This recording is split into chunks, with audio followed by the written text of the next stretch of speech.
नमस्कार। आप देख रहे हैं न्यूज़ एक्सप्रेस, जहां 20 मिनट में मिलती है बिहार से लेकर देश दुनिया की हर बड़ी खबर। शुरुआत से पहले कमेंट में जरूर बताइए, अगर आप एक दिन के लिए मुख्यमंत्री बने तो सबसे पहला फैसला क्या लेंगे? 3 लोग चला रहे बिहार। तेजस्वी का हमला, सरकार पर मनमानी का आरोप। राज्य की राजनीति में गुरुवार को नेता प्रतिपक्ष तेजस्वी यादव ने बड़ा बयान देकर हलचल मचा दी। उन्होंने मौजूदा सरकार को दिशाहीन और पथभ्रष्ट करार दिया। तेजस्वी ने कहा कि विधानसभा चुनाव के बाद महज 6 महीने में ही बिहार ने 2 मुख्यमंत्री देख लिए, जो सियासी अस्थिरता का संकेत है। तेजस्वी ने आरोप लगाया कि पिछले पखवाड़े से केवल 3 लोग ही राज्य चला रहे हैं। उनका इशारा मुख्यमंत्री और 2 उप मुख्यमंत्रियों की ओर था। उन्होंने कहा कि बिना किसी विमर्श के अलोकतांत्रिक तरीके से फैसले लिए जा रहे हैं। नीतियां और लक्ष्य स्पष्ट नहीं हैं, जिससे शासन व्यवस्था प्रभावित हो रही है। उन्होंने बार बार सरकार बदलने और शपथ लेने की घटनाओं को प्रशासनिक स्थिरता पर चोट बताया। तेजस्वी ने कहा कि भ्रष्टाचार, बेरोजगारी और कानून व्यवस्था की स्थिति खराब है। जनता का भरोसा सरकार से लगातार कम हो रहा है और मौजूदा सरकार से उम्मीदें खत्म हो चुकी हैं। बिहार में प्री मानसून सक्रिय। 4 मई तक आंधी पानी और ठनका गिरने का अलर्ट। प्रदेश में मौसम का मिजाज बदल गया है। पूर्वी उत्तर प्रदेश के ऊपर बने चक्रवातीय परिसंचरण और बिहार से होकर गुजर रही ट्रफ लाइन के कारण अरब सागर और बंगाल की खाड़ी से नमी युक्त हवाएं आ रही हैं। मौसम विज्ञान केंद्र पटना ने बताया कि राज्य में प्री मानसून की गतिविधियां सक्रिय हो गई हैं। 3 मई तक अलग अलग जगहों पर आंधी पानी और वज्रपात की संभावना है। इससे तापमान में गिरावट आएगी और लोगों को भीषण गर्मी व लू से राहत मिलेगी। बीते 24 घंटों में कटिहार, अररिया, मधुबनी, पूर्णिया, सुपौल, गया और नवादा में वर्षा दर्ज की गई। कटिहार के बरसोई में सर्वाधिक 28.4 मिलीमीटर बारिश हुई। राजधानी पटना का अधिकतम तापमान 36.5 डिग्री सेल्सियस दर्ज किया गया। मौसम विभाग ने चेतावनी दी है कि उत्तर बिहार के 18 जिलों में तेज हवा और मेघ गर्जन के साथ हल्की से मध्यम बारिश हो सकती है। पटना में 1.25 करोड़ की प्रतिबंधित दवाएं बरामद। कुम्हरार और बेऊर में छापेमारी। औषधि नियंत्रण विभाग ने गुप्त सूचना के आधार पर बड़ी कार्रवाई की। कुम्हरार इलाके से नशे में इस्तेमाल होने वाली दवाओं और इंजेक्शनों की भारी खेप बरामद की गई। करीब 1,25,00,000 रुपए मूल्य की कोडीन युक्त कफ सिरप और ब्रूफेन मार्फिन इंजेक्शन के 96,000 एम्पुल जब्त किए गए। कार्रवाई सहायक औषधि नियंत्रक चुनेंद्र महतो के निर्देशन में हुई। 4 औषधि निरीक्षकों की टीम ने रूपेशपुर मोहल्ले में छापा मारा। अगमकुआं थाना में FIR दर्ज की गई। अधिकारियों ने बताया कि इन दवाओं का चिकित्सकीय उपयोग होता है, लेकिन युवाओं में नशे के रूप में इसका दुरुपयोग तेजी से बढ़ रहा है। बेऊर थाना क्षेत्र के तेज प्रताप नगर में भी छापेमारी हुई, जहां नशे के इंजेक्शन, प्रतिबंधित दवाइयां और अंग्रेजी शराब बरामद की गई। आरोपी फरार हो गए। अधिकारियों ने संकेत दिया है कि ऐसे नेटवर्क पर आगे भी लगातार कार्रवाई होगी। आम लोगों और दुकानदारों से अपील की गई है कि संदिग्ध गतिविधियों की सूचना तुरंत प्रशासन को दें। सम्राट सरकार ने बिजली उपभोक्ताओं को दी खुशखबरी। 23,165 करोड़ रुपए की सहायता योजना मंजूर। शिक्षा क्षेत्र में बड़ा निवेश। बुधवार को मुख्यमंत्री सम्राट चौधरी की अध्यक्षता में हुई राज्य मंत्रिमंडल की बैठक में 64 प्रस्तावों को मंजूरी दी गई। इसमें सबसे अहम फैसला बिजली उपभोक्ताओं के लिए 23,165 करोड़ रुपए की सहायता योजना का रहा। इसके साथ ही शिक्षा क्षेत्र को सशक्त बनाने के लिए 7 निश्चय 3 2025 से 30 के तहत उन्नत शिक्षा उज्ज्वल भविष्य योजना को भी हरी झंडी मिली। इस योजना के तहत सभी जिला स्कूलों और प्रत्येक प्रखंड के एक उच्च माध्यमिक विद्यालय को मॉडल स्कूल के रूप में विकसित किया जाएगा। वित्तीय वर्ष 2026 से 27 में इसके लिए 8,000 करोड़ रुपए खर्च होंगे। साथ ही 208 प्रखंडों में डिग्री कॉलेज खोले जाएंगे, जिनके लिए 9,152 पद सृजित किए गए हैं। कॉलेजों के संचालन और भवनों के जीर्णोद्धार के लिए 104 करोड़ रुपए की प्रशासनिक स्वीकृति दी गई है। शिक्षा विभाग ने प्रत्येक प्रखंड से एक स्कूल का चयन कर लिया है, जहां उत्कृष्ट शिक्षकों की नियुक्ति और मेधावी छात्रों का चयन तय मानकों पर होगा। बेतिया राज की अवैध जमीन पर अब बिहार सरकार का कब्जा। कैबिनेट ने नियमावली को दी मंजूरी। बिहार कैबिनेट ने बेतिया राज की अवैध कब्जे वाली जमीन को जब्त करने के लिए राजस्व एवं भूमि सुधार विभाग की नियमावली 2026 को मंजूरी दे दी है। बिहार और उत्तर प्रदेश में बेतिया राज की करीब 24,000 एकड़ जमीन है, जिसका बड़ा हिस्सा अवैध कब्जे में है। अब इस जमीन पर राज्य सरकार का स्वामित्व कायम होने का रास्ता साफ हो गया है। कैबिनेट ने वाराणसी स्थित 3.159 हेक्टेयर जमीन पर उत्तर प्रदेश पर्यटन विभाग को हेलीपोर्ट बनाने की मंजूरी दी है। इसके अलावा पटना सिटी के संदलपुर में राष्ट्रीय अंतर्देशीय नौवहन संस्थान को 3 एकड़ जमीन, आरा में नवीन केंद्रीय विद्यालय के लिए 5 एकड़ जमीन, मुंगेर के हवेली खड़गपुर में सड़क चौड़ीकरण के लिए 12.16 एकड़ जमीन दी गई है। पटना डीएम का बुलडोजर एक्शन, क्लीन सिटी के लिए 9 टीमें, नेहरू मार्ग और अटल पथ पर रहेगा फोकस राजधानी। पटना में 2 मई से अतिक्रमण के खिलाफ विशेष अभियान शुरू होगा। डीएम डॉक्टर त्यागराजन एसएम के निर्देश पर 30 मई तक चलने वाले इस अभियान के लिए 9 टीमें गठित की गई हैं। नगर निगम, पुलिस, ट्रैफिक, परिवहन, राजस्व, पथ निर्माण, स्वास्थ्य और अग्निशमन विभाग इसमें संयुक्त रूप से भाग लेंगे। अभियान का फोकस प्रमुख सड़कों और चौराहों को अतिक्रमण मुक्त करना है। नेहरू पथ, boring road, Kankarbagh main road, Gandhi मैदान क्षेत्र, अटल पथ और सगुना मोड़ से दानापुर स्टेशन तक विशेष निगरानी होगी। टी पॉइंट, गोलंबर और चौराहों को जीरो टॉलरेंस जोन घोषित किया गया है। अवैध वेंडिंग, अवैध पार्किंग और अनधिकृत व्यावसायिक गतिविधियों पर कार्रवाई होगी। अस्थायी अतिक्रमण पर 5,000 और स्थायी अतिक्रमण पर 20,000 रुपये जुर्माना लगाया जाएगा। अस्पतालों के आसपास अतिक्रमण हटाने पर विशेष सख्ती बरती जाएगी ताकि मरीजों और एम्बुलेंस के आवागमन में कोई बाधा न हो। बिहारी को मिलती गोली और गाली, तेजस्वी यादव का केंद्र पर बड़ा आरोप। श्रमिक दिवस पर तीखा बयान। अंतर्राष्ट्रीय श्रमिक दिवस के मौके पर राजद नेता तेजस्वी यादव ने मजदूरों को बधाई देते हुए केंद्र और एनडीए सरकार पर तीखा हमला बोला। उन्होंने कहा कि श्रमिकों ने अपनी मेहनत और पसीने से देश निर्माण में अतुलनीय योगदान दिया है, लेकिन उनके उत्थान पर गंभीर चर्चा का अभाव है। तेजस्वी ने आरोप लगाया कि डबल इंजन सरकार की नीतियों से बिहार में पलायन बढ़ा है। पिछले 21 वर्षों में हर साल बड़ी संख्या में लोग रोजगार की तलाश में दूसरे राज्यों में जाते हैं। वहां उन्हें कभी गोली तो कभी गाली का सामना करना पड़ता है। उन्होंने नोटबंदी और लॉकडाउन का जिक्र करते हुए कहा कि इन फैसलों का सबसे ज्यादा असर प्रवासी मजदूरों पर पड़ा।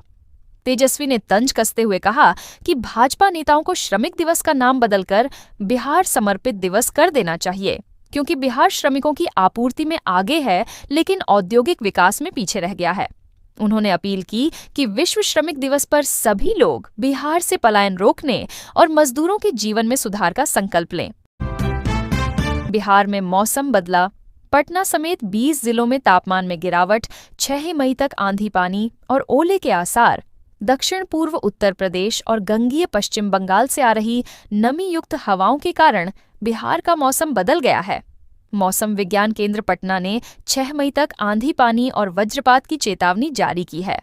बीते 24 घंटों में राजधानी पटना में हवा की गति 89 किलोमीटर प्रति घंटा दर्ज की गई और 25.1 मिलीमीटर वर्षा हुई।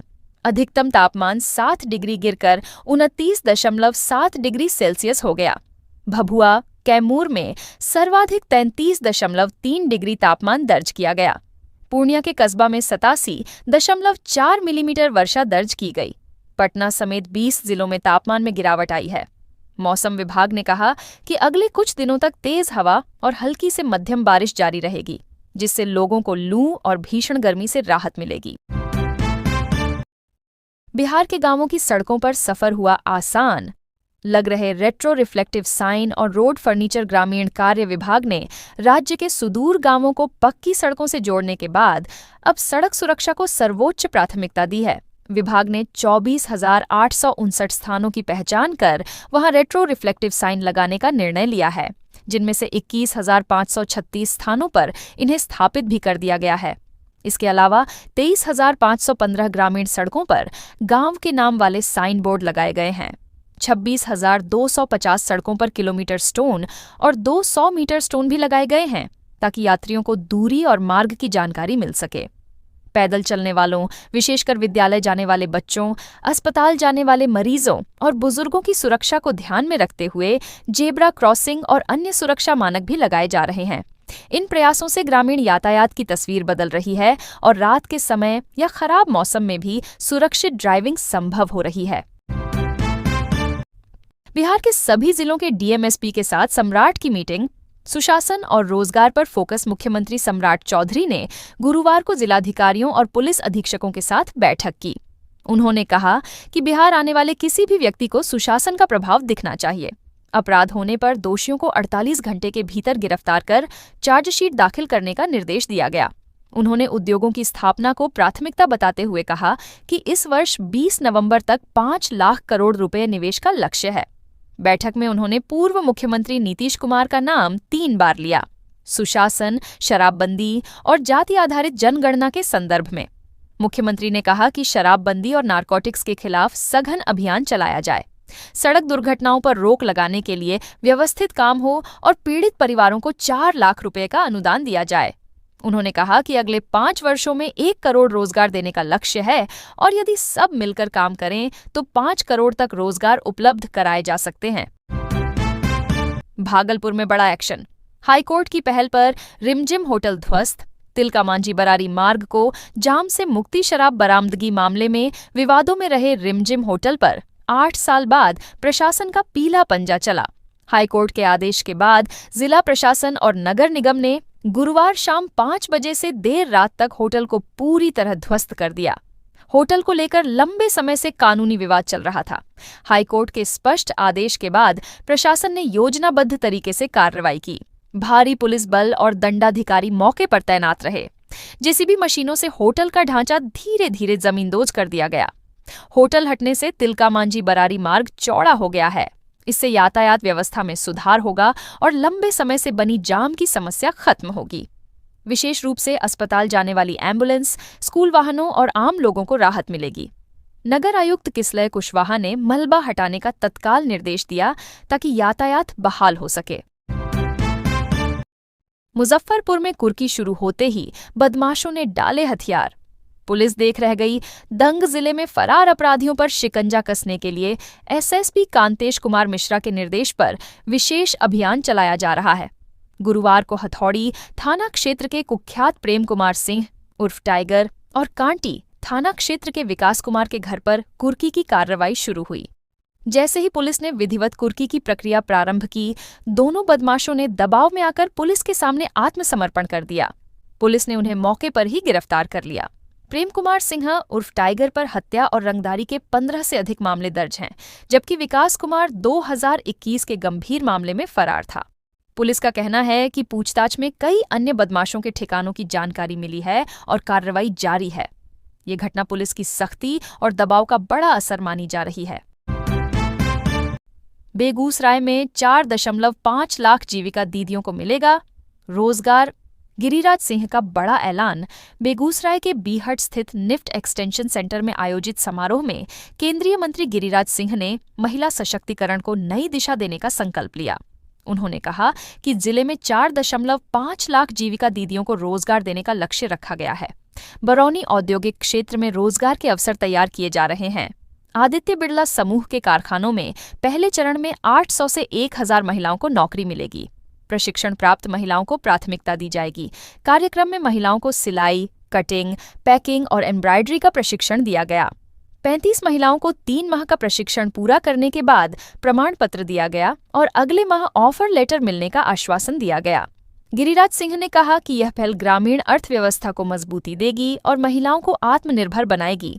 कार्यक्रम में जनप्रतिनिधियों और अधिकारियों ने भी इस योजना को सराहा। किशनगंज के बहादुरगंज रेड लाइट एरिया में पुलिस की बड़ी कार्रवाई। 3 महिला समेत 8 गिरफ्तार। बुधवार की शाम प्रेमनगर रेड लाइट एरिया में पुलिस ने गुप्त सूचना के आधार पर छापामारी की। पुलिस उपाधीक्षक के नेतृत्व में जिले के विभिन्न थानों की टीमों ने देर रात तक अभियान चलाया। छापामारी शुरू होते ही इलाके में अफरा तफरी मच गई और देह व्यापार में संलिप्त लोग इधर उधर भागने लगे। पुलिस ने मौके से 5 पुरुष और 3 महिलाओं को गिरफ्तार किया। इनके खिलाफ सुसंगत धाराओं में मामला दर्ज कर न्यायिक हिरासत में भेज दिया गया। छापामारी के दौरान आपत्तिजनक सामान भी बरामद हुआ। गिरफ्तार आरोपितों में उमेश कुमार, राम कुमार, गफ्फार आलम, अकाली शेख, सरकुल आलम और संचालिका मनु आरा समेत अन्य शामिल हैं। थाना प्रभारी मोहम्मद दिलशाद ने बताया कि मेडिकल जांच के बाद सभी को जेल भेजा गया है और आगे की कार्रवाई जारी है। मुंगेर में मौसम का कहर, 30 से 40 किलोमीटर रफ्तार की हवा और ओलों ने मचाई तबाही। शुक्रवार को अचानक बदले मौसम ने मुंगेर जिले में किसानों की मुश्किलें बढ़ा दी। दोपहर बाद तेज आंधी और ओलावृष्टि ने खेतों में खड़ी फसलों को बुरी तरह प्रभावित किया। हवा की रफ्तार 30 से 40 किलोमीटर प्रति घंटा रही। किसानों ने बताया कि गिरे ओले पत्थर जैसे थे, जिनसे गेहूं, मूंग, लीची, आम और सब्जियों की फसल को भारी नुकसान हुआ। गेहूं की कटाई अंतिम चरण में थी, लेकिन ओलों की मार से दाने झड़ गए और तैयार फसल जमीन पर बिछ गई। आंधी की वजह से कई जगहों पर पेड़ों की टहनियां टूट गईं और बिजली आपूर्ति बाधित हो गई। ग्रामीण क्षेत्रों में जलजमाव की स्थिति भी बन गई है। छोटे किसानों का कहना है कि पहले ही लागत बढ़ने से वे परेशान थे, अब इस प्राकृतिक आपदा ने उनकी कमर तोड़ दी है। मौसम विभाग ने शनिवार और रविवार को भी तेज हवा, बारिश और ओलावृष्टि की संभावना जताई है। बेटियां जब तक घर न पहुंचे, पुलिस चैन से नहीं सोएगी।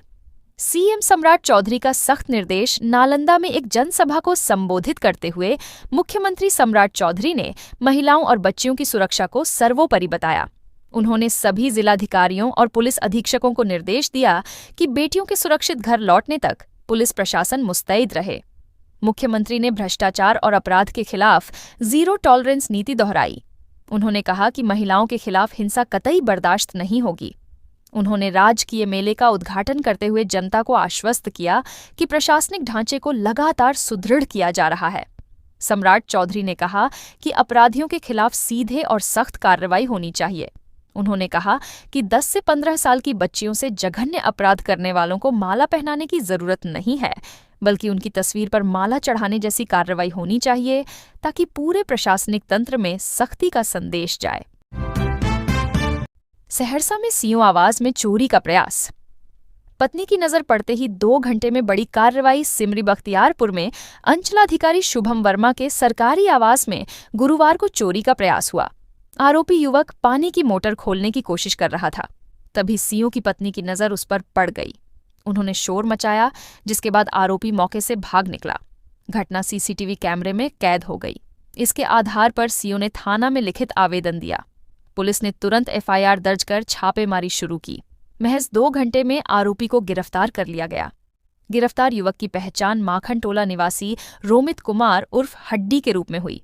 पूछताछ में उसने चोरी की कोशिश स्वीकार कर ली। पुलिस ने उसके पास से चोरी की गई मोटर भी बरामद की। शुक्रवार को उसे न्यायालय में पेश किया गया।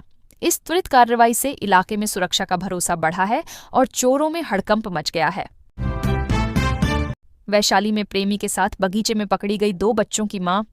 ग्रामीणों ने मंदिर में कराई शादी। पातेपुर में बुधवार शाम एक विवाहिता खुशी कुमारी अपने इंस्टाग्राम प्रेमी परदेशी कुमार से आम के बगीचे में मिल रही थी।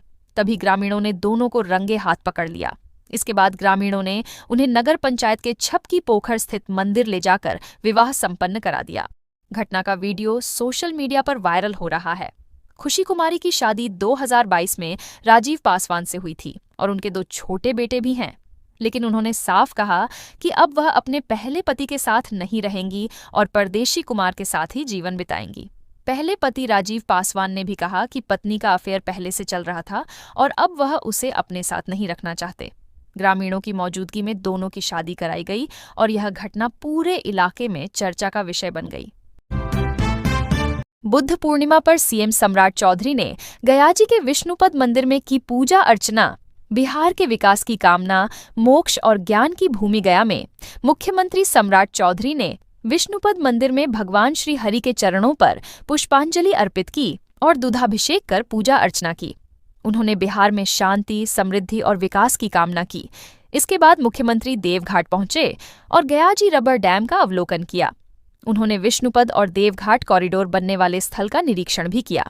इस दौरान बड़ी संख्या में जीविका दीदियां मौजूद थीं, जिन्होंने सम्राट चौधरी जिंदाबाद और सम्राट भैया जिंदाबाद के नारे लगाए। मुख्यमंत्री के आगमन से पहले पुलिस और प्रशासन ने सुरक्षा व्यवस्था की व्यापक समीक्षा की। संवेदनशील स्थलों पर विशेष सतर्कता बरतने के निर्देश दिए गए। विष्णुपद प्रबंधकारिणी समिति ने मुख्यमंत्री को भगवान श्री हरि के चरण चिन्ह और शॉल देकर सम्मानित भी किया। बक्सर में वाहनों की सुरक्षा, मानकों की खुली पोल। मैनुअल जांच पर जारी हो रहे फिटनेस प्रमाण पत्र जिले में वाहनों की फिटनेस जांच के लिए कोई अधिकृत फिटनेस सेंटर नहीं है। इसके बावजूद परिवहन विभाग मैनुअल जांच के आधार पर फिटनेस प्रमाण पत्र जारी कर रहा है। इससे सड़क सुरक्षा को गंभीर खतरा पैदा हो गया है। वाहनों की ब्रेक, लाइट, इंजन, चेसिस और प्रदूषण नियंत्रण जैसी महत्वपूर्ण जांच बिना किसी आधुनिक उपकरण के की जा रही है।